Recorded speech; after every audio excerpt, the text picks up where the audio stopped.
turn this around? Again, it's about self-respect, and it's happening. Yes, there are a lot of losers out there. And to me, by the way, that show last night in Washington, it was a pickup from the Grammys, about the same stupid level. But there are a lot of people that care. And you're a historian. You know that the revolution began with very few people in America. And even at the height of it, a lot of people didn't support it. So it can happen with people that care. And that's really what it comes down to. And now on to the geopolitics. There was a line that Obama threw out there that people it just pushed him right through. He made the distinction that how we were going to have a deal with Iran. And Iran, it's all about business. And you saw Rouhani over there in Davos. It's about business. 70 million people there. The country's been laying dormant. And the multinationals want to get in there as the oil companies do. So it's a business deal. Let's get it straight. But he threw two lines in there, and you can see how the deal was made. He called Israel, quote, a Jewish state. That was the one that they're pushing for now. And number two, boom, right in like that. And we're going to support those Syrian rebels. So he made a deal with Israel, and he made a deal with Saudi Arabia and the Arab Little League.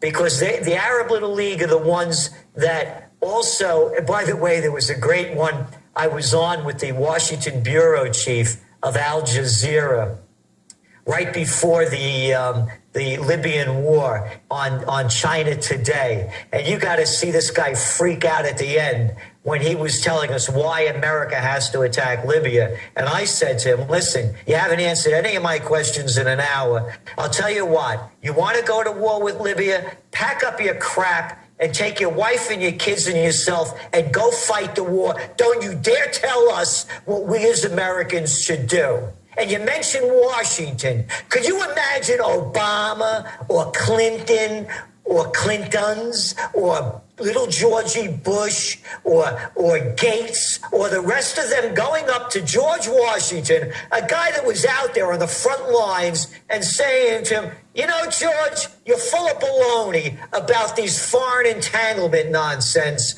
We're going to do what we want and get involved in any other country's business. So I'm going back to Obama again, throwing a line out to Syria. They just cut a deal with the Arab League to keep this destabilization going.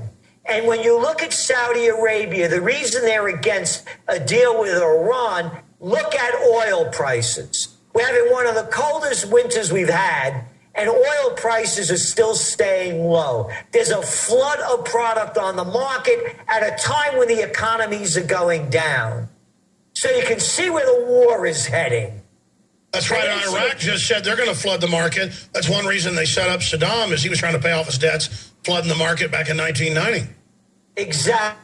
And then again, tying it all together economically, I've made this very clear before. You're seeing the manufacturing index coming out of China. It's down. You're seeing slowdowns. Oh, by the way, durable good orders came out yesterday in the U.S. and they were way off. Figure it out. Of course, by unexpectedly down in December.